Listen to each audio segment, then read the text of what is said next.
The crack of a pistol echoed through the church as three men dragged Faith Moretti down the aisle, her white wedding dress catching and tearing on the rough wooden pews.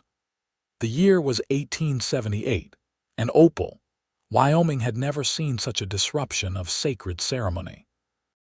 Faith's screams mingled with the horrified gasps of the wedding guests as her veil was ripped from her auburn hair, scattering pearls and pins across the floor. Just as the men reached the church doors, a shadow darkened the threshold. A tall cowboy, his face half hidden by the brim of his hat, standing resolutely in their path. "Let her go," said the cowboy, his voice quiet but carrying an unmistakable threat. His hand rested on the six-shooter at his hip, steady and sure. The largest of the three men, a brute with a scar running down his cheek, sneered. "This ain't your business, stranger. This woman belongs to the Carson boys now." Faith's eyes, wide with terror, found the cowboy's. Recognition flashed across her face. "Vincent," she whispered. Vincent Zanetti had ridden for 3 days straight when he'd heard about Faith's wedding, not to attend to stop it, but he never expected to find her being kidnapped in the middle of the ceremony. He'd come looking for answers, but found instead that he needed to be her salvation. "I won't say it again," Vincent said, stepping into the church. "Take your hands off the lady." The Carson boys, three brothers known throughout the territory for their cattle rustling and worse, tightened their grip on Faith. The middle brother, Jeremiah, spat on the floor. "We got business with her pa. He cheated us, and now we're taking what's owed." Faith struggled against their grip. "My father would never cheat anyone. Let me go." The church remained silent, the minister cowering behind the altar, the groom a pale, thin man named Harold Peterson, looking more relieved than concerned that his bride was being abducted. Vincent took note of that, filing it away for later. "Whatever business you have with her father, it doesn't involve her," Vincent said, taking another step forward. "So I'll give you one last chance to walk out of here without holes in you." The youngest Carson brother, barely 20 and already with a mean look in his eye, went for his gun. Vincent was faster. His bullet caught the young man in the shoulder, spinning him around before he collapsed against a pew, howling in pain. "Next one won't be so merciful," Vincent warned. The other two brothers hesitated, but the eldest, the scarred one, wasn't ready to give up. "You can't take all of us, cowboy." Just then, the church doors behind Vincent swung open wider, and 3 more men strode in, Vincent's trail partners, who had ridden with him from Montana. They spread out behind him, hands on their weapons. "He doesn't have to," said the oldest of Vincent's companions, a grizzled man named Tobias who had fought in the Civil War. "Let the lady go." The Carson brothers looked at each other, calculating their odds.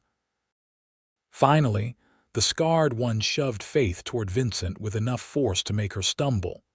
Vincent caught her, steadying her with gentle hands that belied the steel in his eyes as he kept watch on the brothers. "This ain't over," the scarred Carson promised. "Not by a long shot." "It is for today," Vincent replied.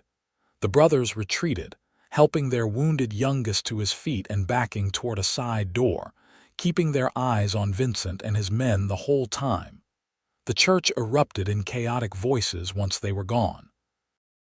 Faith trembled in Vincent's arms, her wedding dress torn and dirty, her carefully arranged hair falling around her shoulders. He could feel her heart racing against his chest. "You came," she said, looking up at him with eyes shimmering with unshed tears. "After everything." Before Vincent could respond, her father pushed through the crowd.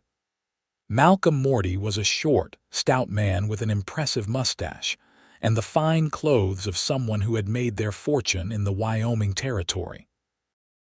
His face was red with anger, whether at the Carson brothers or at Vincent. It wasn't clear.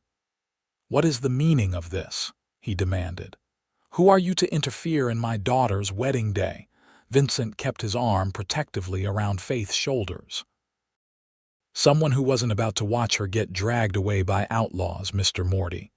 What did you do to make the Carson boys so mad?" Malcolm sputtered, his mustache quivering. "I did nothing. They're criminals looking for an easy score, that's all." Faith pulled away from Vincent slightly, turning to face her father.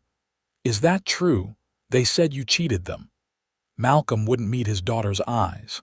"Now is not the time for this discussion. The wedding is over," Faith said firmly. She turned to look at Harold, who stood awkwardly to the side, making no move to come to her. "Isn't that right, Harold?" The thin man cleared his throat. "Well, that is, given the circumstances."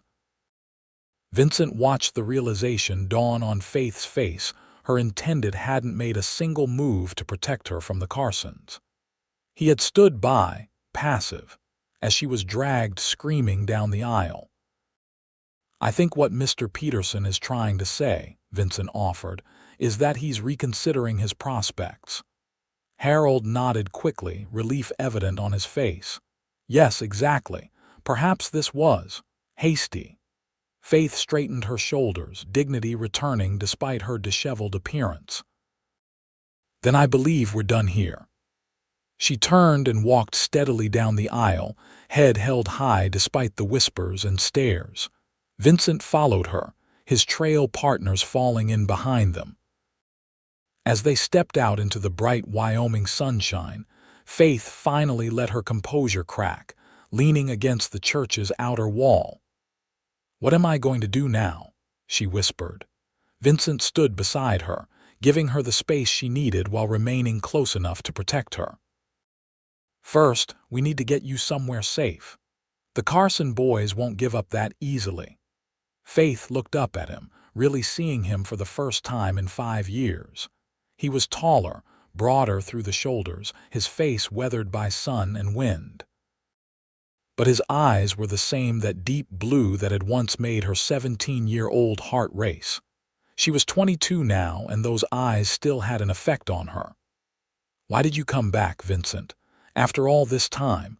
Vincent's jaw tightened. "I heard you were getting married." "I needed to see if it was true." "Would it have mattered to you if it was?" Before he could answer, Tobias approached. "Riders coming from the east, Vince. Might be the Carsons with more men." Vincent nodded. "We need to move. Faith, is there somewhere we can go, somewhere safe?" Faith thought for a moment. "My aunt has a small ranch about 10 miles north of here. She's away visiting family in Denver." "That'll do," Vincent whistled, and a younger man led over 5 horses, including Vincent's steel gray stallion. "Can you ride in that dress?" Faith looked down at the ruined wedding gown and gave a small, bitter laugh. "I'll manage." Vincent helped her onto a gentle mare, then swung up onto his own horse. As they rode away from the church, Faith couldn't help looking back at what should have been the happiest day of her life. Instead, it had turned into something else entirely, something frightening, but also, strangely, something that felt like a beginning rather than an end. The small party rode hard for the first few miles, pushing the horses to put distance between themselves and any potential pursuit. Faith's wedding dress streamed behind her like a tattered flag, catching on bushes and snagging on brush. Vincent kept close to her, watching her handle the mare with the practiced ease of someone who had grown up in horse country. "You still ride well," he commented as they forded a shallow creek. Faith gave him a sidelong glance. "Did you think I'd forgotten how just because I was getting married?" Vincent shook his head. "I didn't know what to think. It's been a long time." 5 years, she said quietly. 5 years without a word. The weight of unspoken history hung between them as they continued their ride. Vincent's companion's Tobias, a young man named Ellis, and a half-Mexican cowhand called Benito kept a respectful distance, understanding that the pair had matters to discuss that didn't need an audience. They reached her aunt's ranch as the sun was beginning to set, casting long shadows across the modest homestead. It was a small but well-kept place, a main house, a barn, and a corral where several horses grazed peacefully. Faith dismounted with Vincent's help, her legs stiff from riding in the restrictive wedding dress. "There's a well around back," she said, gathering the torn skirts in her hands. "And my aunt keeps spare clothes in the trunk in the guest room. I've stayed here often enough that some might be mine." Vincent nodded. "Ellis, Benito, see to the horses. Tobias, keep watch. I doubt the Carsons would follow us this far without knowing where we were headed, but better safe than sorry." As the men set about their tasks, Vincent followed Faith into the house. It was simply furnished but homey, with handmade quilts draped over chairs and dried flowers hanging from the rafters. Faith moved through the rooms with familiar ease, lighting lamps as darkness fell. "There should be food in the cellar," she said. "My aunt never leaves without stocking up, even when she's away." Vincent stood awkwardly in the middle of the main room, his hat in his hands. "Faith, we need to talk about what happened back there, about the Carsons." Faith paused, her back to him. "I need to change first. This dress. I can't think straight while I'm wearing it." Vincent nodded. "Of course. I'll check the perimeter while you do that." By the time Faith emerged from the bedroom, Vincent had built a fire in the hearth and was heating a pot of beans and salt pork that Benito had found in the cellar. She had changed into a simple blue calico dress, her auburn hair pulled back in a loose braid. Without the fancy wedding attire, she looked more like the Faith he remembered, the spirited girl he had fallen in love with before life and circumstance had pulled them apart. She sat across from him at the small table, watching as he stirred the pot. "You learned to cook," she observed. A half-smile touched his lips. "Had to. Can't live on trail rations forever."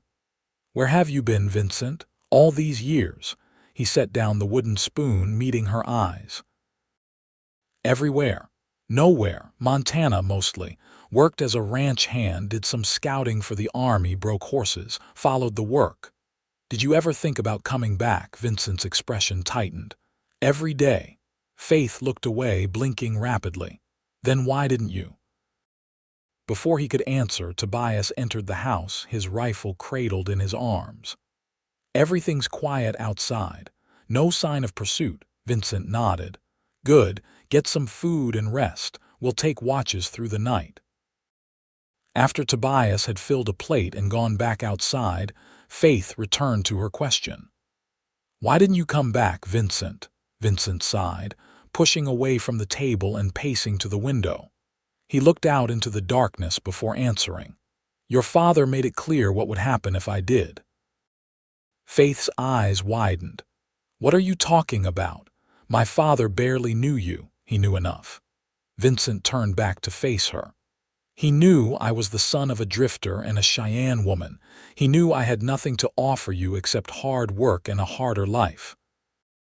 And he knew how to make sure I understood that." Faith's face paled. "What did he do?" Vincent's expression was grim. "The night before I left, he came to see me. Told me if I didn't leave town, he'd make sure I was blamed for the theft at the bank. Said he had friends who would swear they saw me there." Faith shook her head in disbelief. "There was no way anyone would believe that. You were with me that day, the whole day. Would you have testified to that, gone against your father in front of the whole town?" Vincent's voice was soft, without accusation. Faith opened her mouth to say yes, then closed it, the truth of his words hitting her. At 17, would she have had the courage to stand up to her father, to risk being disowned and disgraced? She wanted to believe she would have, but she wasn't sure. "He told me he was doing what was best for you," Vincent continued. "That you deserved better than a half-breed cowboy with no prospects, and maybe he was right." "He had no right," Faith whispered, anger building in her voice. "No right to make that decision for me, for us." Vincent returned to the table, sitting across from her again. "And today, Who decided you should marry Harold Peterson? Faith looked down at her hands. That was different. Harold was, a business partner of my father's. The marriage would have secured a contract for timber rights that my father needed. So you were being sold to secure a business deal, Vincent said flatly. Faith's head snapped up, her eyes flashing. It wasn't like that. I agreed to it. Harold is a decent man and she trailed off. You what? I had no reason to say no, she finished quietly. You were gone. I thought you'd forgotten about me. Vincent reached across the table, his hand stopping just short of touching hers. I never forgot Faith, not for one single day. The tension between them was broken by the sound of a horse outside. Vincent was on his feet in an instant, his gun drawn. Faith followed him to the window, peering out into the darkness. Benito appeared at the door. Rider coming in, just one, moving slow. Vincent nodded. Keep your gun on him. I'll go out and see what he wants. Faith caught his arm. Be careful. The Carsons could have sent someone ahead. Vincent gave her a reassuring look before stepping outside, his hand resting on his holstered gun. Faith watched through the window as a lone rider approached the house, hands visible on the pommel of his saddle. To her shock, she recognized the silhouette immediately. It's my father. She rushed outside just as Moretti dismounted, looking exhausted and disheveled. His fine suit was dusty from the ride, and his usually well-groomed appearance had suffered. Faith, he said, relief evident in his voice. Thank God you're safe. Vincent stood between them, his posture tense. What are you doing here, Mr. Moretti? Malcolm glared at him. I've come for my daughter, Zanetti. This doesn't concern you anymore. Faith stepped around Vincent. How did you know where to find me? Your friend Lily told me you might come to your aunt's place, Malcolm replied. Faith, you need to come home now. It isn't safe out here. Because of the Carson brothers, Vincent asked pointedly. The ones who said you cheated them. Malcolm's face darkened. That's a business matter that doesn't concern either of you. Faith crossed her arms. It concerns me when I'm dragged from the church by 3 men with guns, Father. What did you do to them? Malcolm looked between his daughter and Vincent, seeing the unified front they presented. He sighed heavily. I may have misrepresented the quality of some cattle I sold them last spring. You sold them diseased stock, Vincent guessed. Malcolm's silence was confirmation enough. Faith felt a wave of disappointment wash over her. Her father had always operated in the gray areas of business ethics, but outright fraud was a new low. So you put my life in danger to save yourself from the consequences of your actions, Faith said, her voice trembling with anger. And then you tried to marry me off to secure another shady business deal. I was protecting our family's future, Malcolm protested. Everything I've done has been to give you the life you deserve. By selling me to Harold Peterson, Faith's voice rose. By driving away the only man I've ever loved. The words hung in the air between them. Vincent looked at Faith with undisguised surprise, while Malcolm's face flushed with anger. Don't be dramatic, Faith, Malcolm snapped. You were a child with a childish infatuation. Zanetti was never going to be good enough for you, and you know it. Vincent stepped forward. That wasn't your decision to make, Moretti. Malcolm sneered. And what would you have offered her?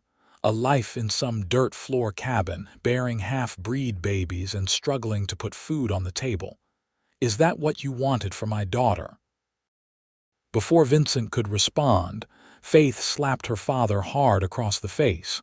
The sound cracked in the night air like a gunshot.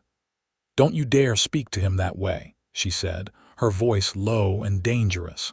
Vincent is twice the man you'll ever be. Malcolm held his reddening cheek, shock written across his features.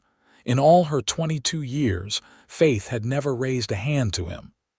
The Carsons will come for you, Malcolm said after a moment, his voice cold. They want their money back, and I don't have it to give them. They'll use you to get to me. Then you'll have to find a way to pay them, Vincent said firmly, because they're not getting anywhere near Faith. Malcolm looked between them again, seeming to realize for the first time that he had lost control of the situation and of his daughter.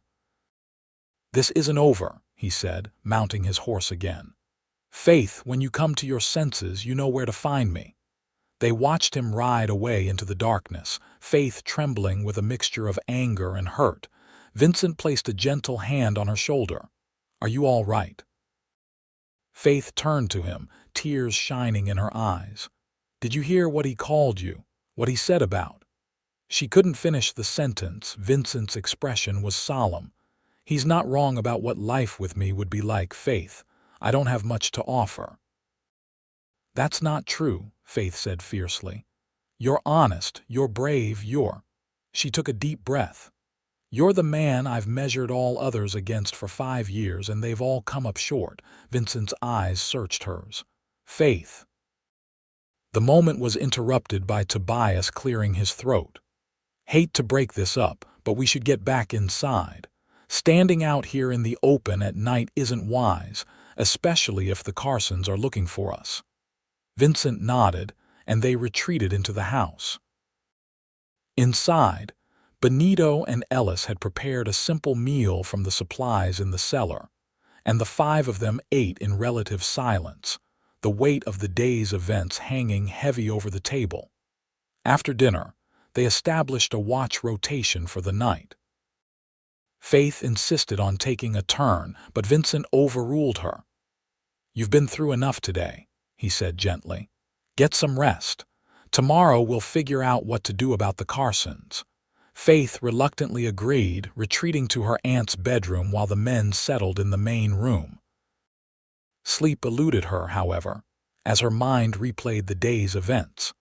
From standing at the altar with a man she didn't love, to being kidnapped, to reuniting with Vincent after 5 long years, it was almost too much to process.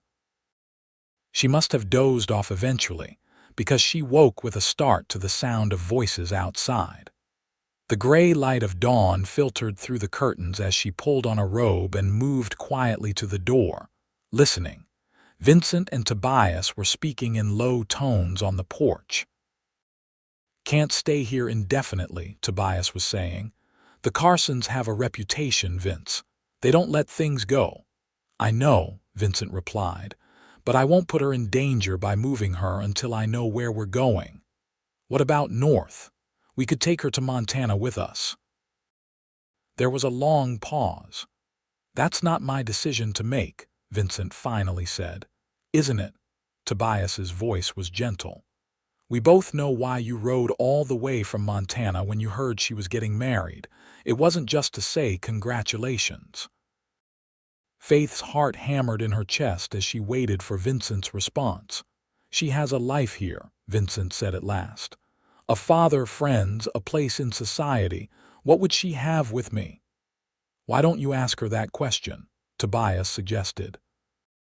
Faith chose that moment to open the door, stepping onto the porch.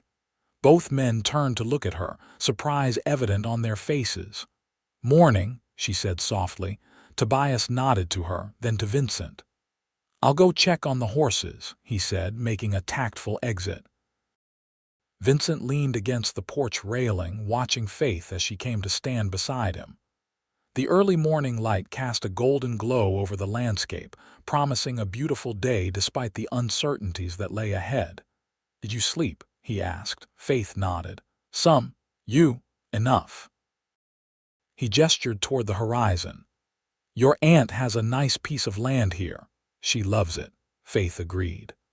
"My uncle died in the war and everyone expected her to sell and move back east to her family, but she refused, said this was her home now and she wasn't going to let anyone take it from her." Vincent smiled. "Sounds like someone else I know." Faith turned to face him directly. "I heard what Tobias said about taking me to Montana." Vincent's expression grew serious. "That was just talk. I wouldn't presume to make plans for your future, Faith. But what if I wanted you to?" She challenged. "What if I wanted to go to Montana with you?" Vincent searched her face. You don't know what you're saying. You've had a shock, your wedding was ruined, you found out your father. Stop telling me what I know or don't know. Faith interrupted, her voice firm but gentle. 5 years ago, I let others decide my fate. I was too young, too afraid to stand up for what I wanted. I'm not that girl anymore, Vincent. He took a step closer to her. And what do you want, Faith? She lifted her chin, meeting his gaze steadily. I want what I've always wanted. You. Vincent's breath caught. He reached out slowly, giving her time to pull away if she wished, and touched her cheek with a calloused hand. Even knowing what that life would be like, it wouldn't be easy, Faith. Life isn't easy anyway, she replied, leaning into his touch. At least it would be honest. At least it would be real. The sound of approaching horses broke the moment. Vincent tensed, his hand moving to his gun as he stepped in front of Faith protectively. Tobias emerged from the barn, rifle ready, with Ellis and Benito close behind. 3 riders appeared over the rise, silhouetted against the morning sun. As they drew closer, Vincent recognized them immediately, the Carson brothers. Get inside, he told Faith. Now, Faith shook her head. No, this is partly because of my father. I'm not hiding. Vincent gave her a look that mingled frustration with admiration, but there was no time to argue. The Carson brothers reined in their horses about 30 feet from the house, keeping their hands visible but their postures threatening. The scarred eldest brother, Luther Carson, spoke first. Morning, Zanetti. Didn't expect to find you so easily. Vincent stepped forward. What do you want, Carson? Luther's gaze shifted to Faith. We came for what's owed us. Moretti cheated us out of nearly $2,000 with those sick cattle. Half our herd died, and we had to burn the rest to stop the spread. Faith stepped up beside Vincent. My father's debts are not mine to pay, Mr. Carson. Luther smiled, but it didn't reach his eyes.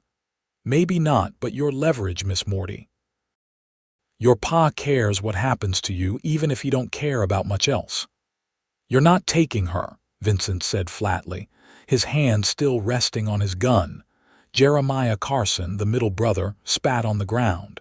There's 3 of us and 4 of you. Better odds than yesterday, but still not in your favor, Cowboy. Actually, came a new voice, the odds aren't in your favor at all. Everyone turned to see Malcolm Moretti riding up, accompanied by Sheriff Taylor and 3 deputies from Opal.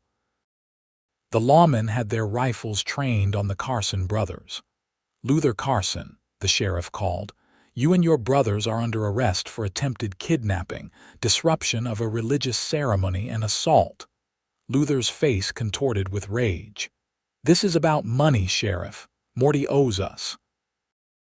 Then you take it to court, the sheriff replied calmly. You don't abduct an innocent woman from her wedding.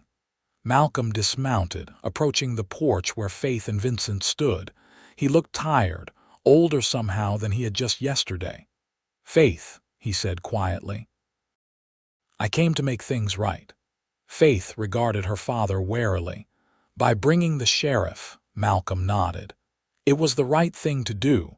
The Carsons have a legitimate grievance against me, but what they did to you was unforgivable. He glanced at Vincent. And I've done some unforgivable things myself. The sheriff and his deputies had the Carson brothers dismount and were binding their hands behind their backs. Luther Carson continued to shout threats at Malcolm, promising that this wasn't over, that he had friends who would make Moretti pay. The sheriff finally ordered one of his men to gag the outlaw. Malcolm turned back to Faith. I spent all night thinking about what you said, about the choices I've made, about the choices I took from you. He looked at Vincent.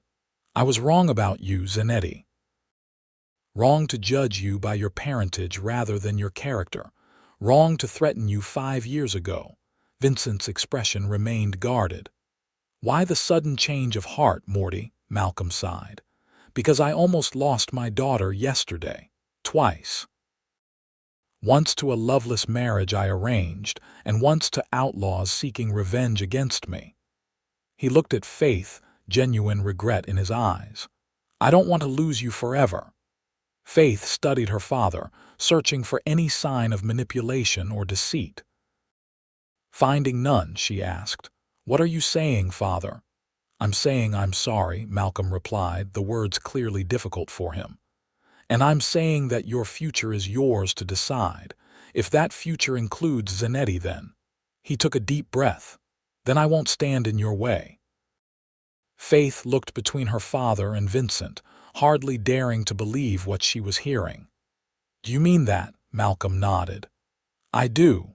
And to prove it, I'm prepared to offer Zanetti a position in my company.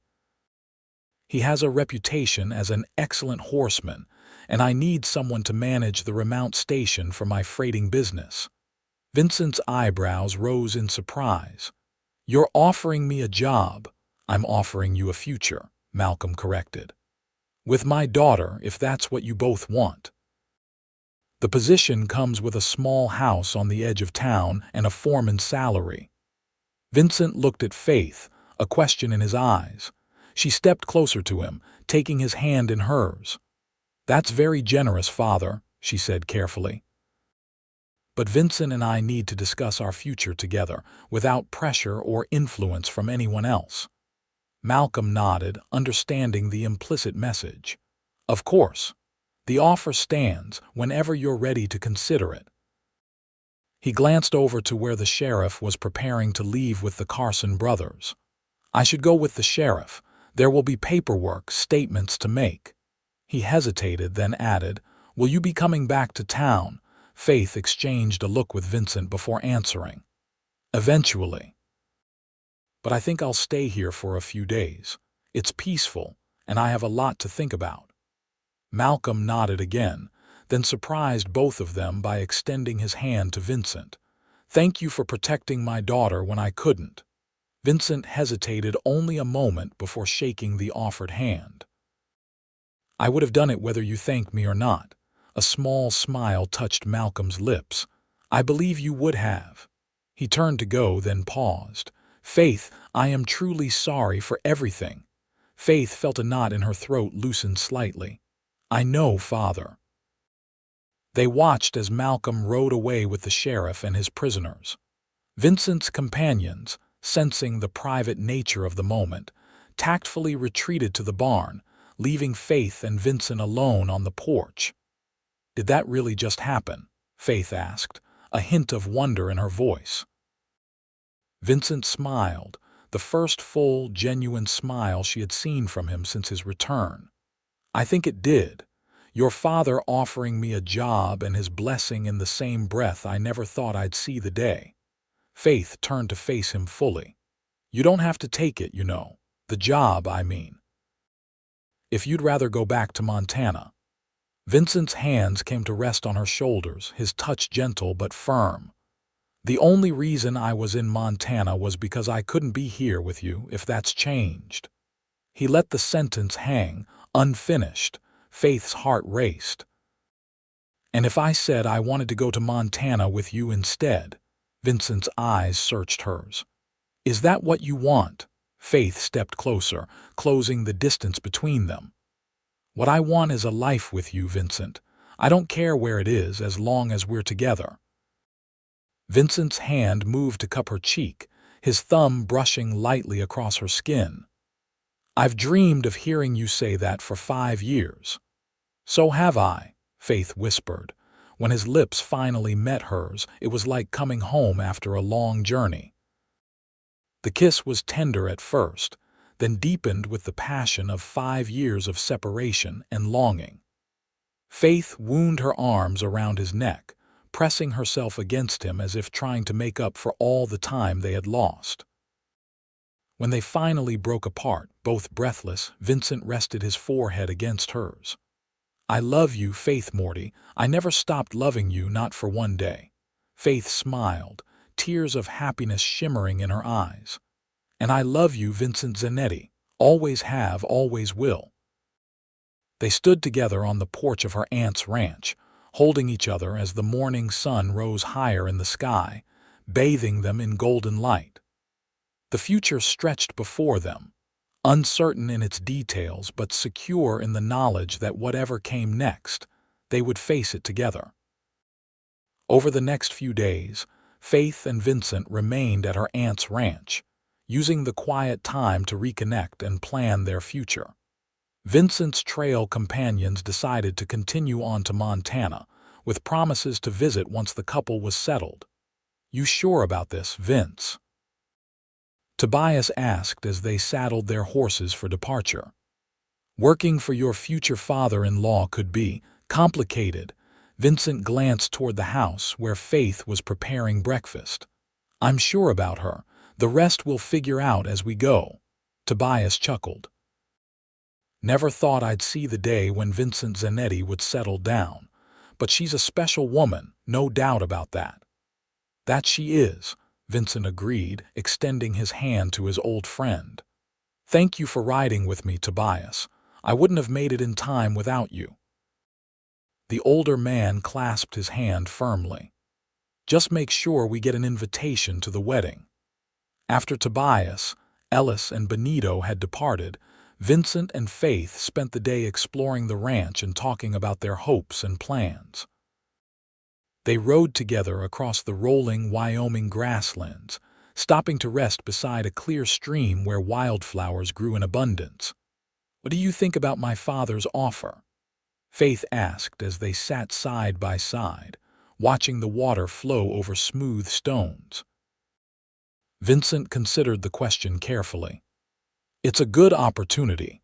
The pay would be steady, and having a house provided means we could save for our own place someday." Faith nodded. "But would you be happy working for my father, after everything that's happened?" Vincent picked up a flat stone and skipped it across the water's surface. 5 years ago, I would have said no. Too much pride, too much anger, but now—" He looked at her. "Now I understand that some things are worth swallowing your pride for." Faith leaned against his shoulder. "And if it doesn't work out, if you and my father can't get along," Vincent put his arm around her, "then we'll figure something else out. There's always work for a man who knows horses, Faith. We won't starve." Faith smiled. "I know we won't. I can work too, you know. I'm quite good with numbers. I could help with the accounts for the remount station." Vincent kissed the top of her head. "I never doubted it for a moment." They returned to Opal the following day, riding side by side through the main street of the small but growing town.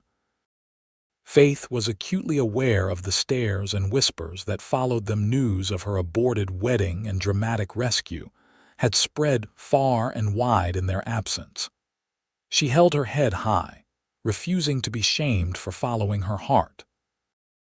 Moretti welcomed them to his large house on the edge of town, with a stiff formality that gradually eased as the evening progressed.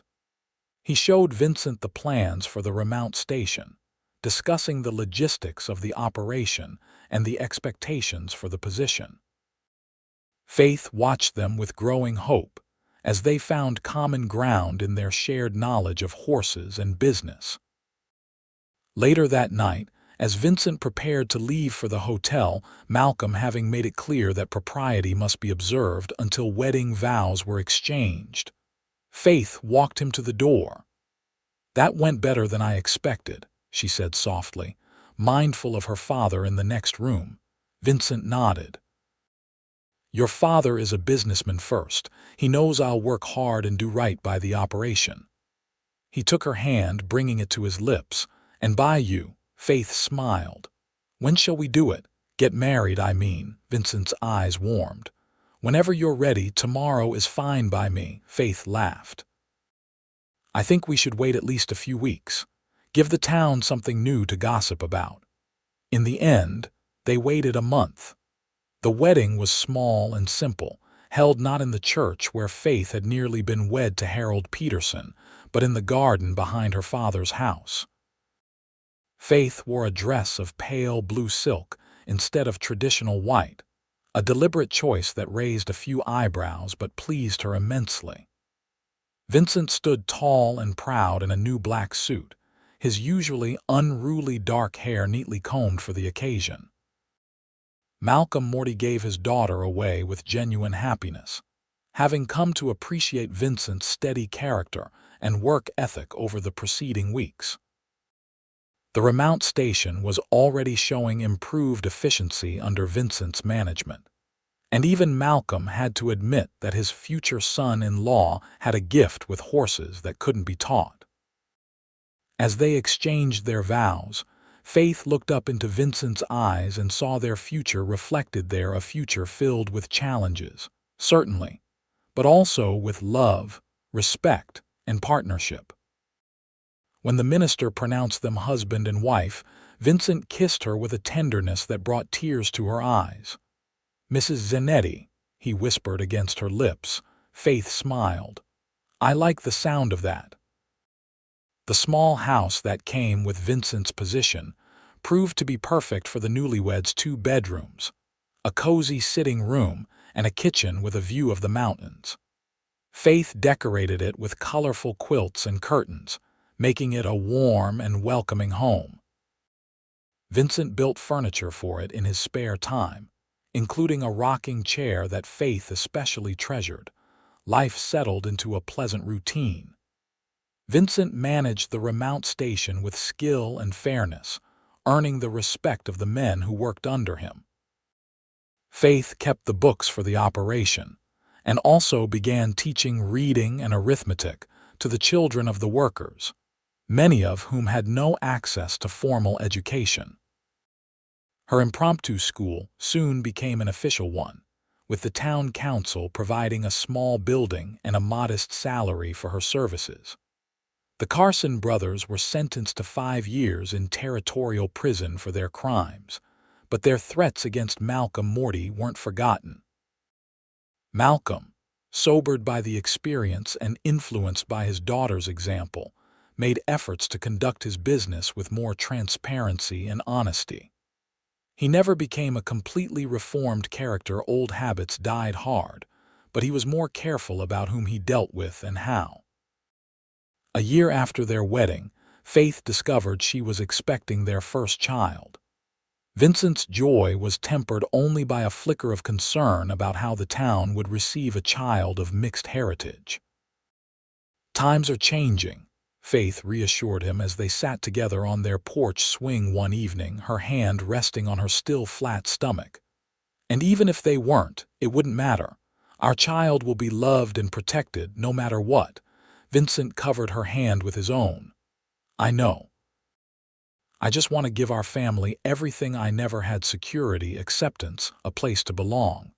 Faith leaned against him. "You already have. You've given me a home filled with love, Vincent. That's more than many people ever find." The pregnancy progressed smoothly, and in the spring of 1880, Faith gave birth to a healthy boy they named Samuel, after Vincent's father. Moretti, now a proud grandfather, presented the infant with a silver rattle and a savings account at the Territorial Bank. For his education, Malcolm insisted. "Every child deserves opportunities."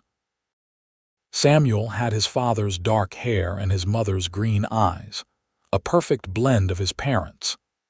As he grew from infant to toddler, it became clear he had inherited Faith's stubborn determination and Vincent's gentle way with animals. By the age of 3, he was already sitting confidently on his own pony, a gift from his grandfather.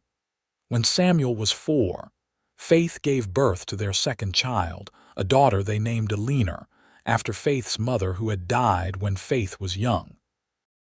Eleanor was fair like her mother, with auburn curls and her father's deep blue eyes. Where Samuel was bold and adventurous, Eleanor was thoughtful and observant, watching the world with curious intensity.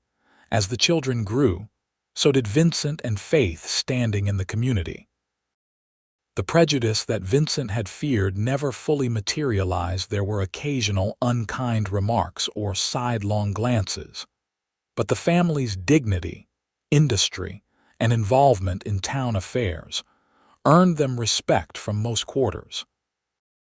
Vincent's expertise with horses made him indispensable to the region's ranchers and the army buyers who came through Opal, while Faith's school became known for producing students who could read, write, and cipher better than many from more established Eastern institutions. Malcolm Moretti watched his grandchildren grow with undisguised pride. He built them a playhouse in his garden and taught Samuel chess, delighting in the boy's quick mind. He lived to see Alina start school, but not to see her finish. A heart attack took him suddenly in the winter of 1886, leaving his business and considerable fortune to Faith, his only heir. The inheritance changed their circumstances, but not their essential character. Vincent and Faith decided to use part of the money to establish a proper school building for the town, with living quarters for a trained teacher whom they recruited from Denver. Faith continued to teach part-time while managing her father's business interests, which she streamlined and reformed to operate with complete transparency. Another portion of the inheritance went toward the purchase of a ranch outside of town, not an enormous spread, but enough land to raise good horses, which had always been Vincent's dream. They kept the small house in town for when weather or business required they stay close to Opal, but the ranch became their primary home, a place where their children could grow up with space to run and explore. As the years passed, their love deepened and matured. The passion remained. Vincent still looked at Faith as if she were the most beautiful woman in the world, and she still felt a thrill when his hand found hers across the dinner table. But it was enriched by shared experiences, mutual respect, and the family they had created together. On their 10th wedding anniversary, Vincent surprised Faith with a locket containing miniature portraits of Samuel and Alina, painted by an artist who had passed through town. Faith, in turn, presented him with the deed to 20 additional acres adjoining their ranch, prime grazing land that he had long admired. "How did you manage this?" he asked, stunned by the gift. "The Spencer family has owned that land for generations. They always refused to sell." Faith smiled mysteriously. "Let's just say that Mrs. Spencer was very grateful for the special attention Alina has been receiving with her rating, and Mr. Spencer was impressed by that stallion you helped him select last spring." Vincent shook his head in wonder. "You never cease to amaze me, Faith Zanetti." She leaned in to kiss him. "Good. I intend to keep it that way for at least another 50 years. As Samuel approached his teens, it became clear he had inherited not just Vincent's way with horses but his mother's head for business. He began accompanying Vincent to horse auctions and sales, displaying a remarkable eye for quality and value. Alina, meanwhile, showed an aptitude for medicine, collecting herbs and learning their properties from the local doctor, who encouraged her interest and lent her medical texts that she devoured with enthusiasm. When Samuel was 16, the family received a visitor from Montana, Tobias, now gray-haired but still spry, accompanied by his wife and teenage son. The reunion was joyous, with stories and laughter lasting late into the night. Tobias's son and Samuel formed an immediate friendship, leading to an arrangement for Samuel to spend the following summer on Tobias's ranch in Montana, learning different methods of horse breeding and training. "Your boy has a gift," Tobias told Vincent and Faith as they watched the teenagers exercising horses in the corral. "Reminds me of you at that age, Vince. Same quiet confidence." Vincent nodded, pride evident in his expression. "He works hard, never complains even when the job is difficult." Faith slipped her hand into her husband's. Like father, like son. As their children grew toward adulthood, Vincent and Faith found themselves discussing the future with increasing frequency. Samuel made no secret of his desire to expand the family's horse breeding operation, with plans to supply remounts to the army and fine saddle horses to wealthy Easterners. Alina spoke of attending medical school in Denver or even Chicago, a prospect that both thrilled and terrified her parents. "They'll go so far beyond us," Faith mused one evening as she and Vincent sat on the porch of their ranch house, watching the sunset paint the Wyoming sky in shades of gold and crimson. "Further than we ever imagined for ourselves." Vincent squeezed her hand. "Isn't that what we wanted for them?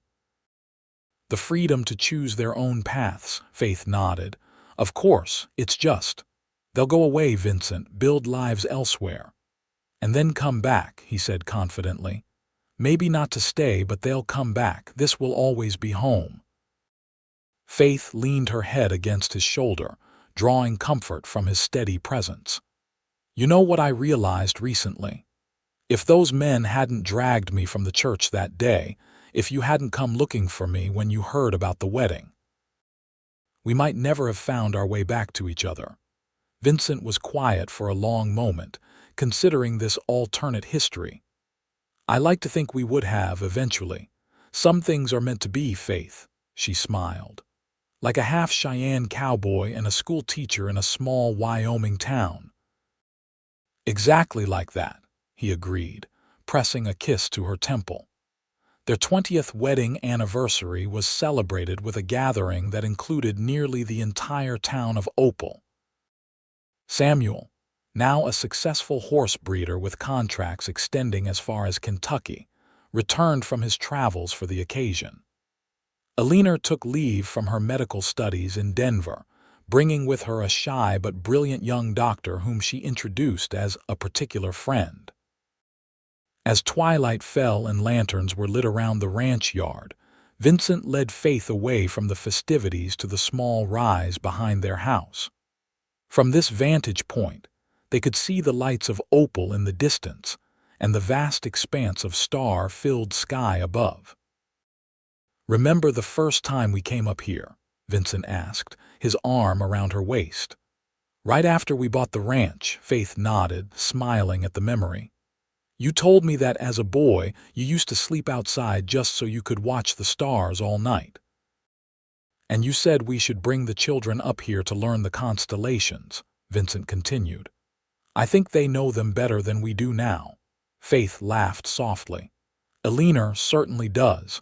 She can name every star in the sky, I think."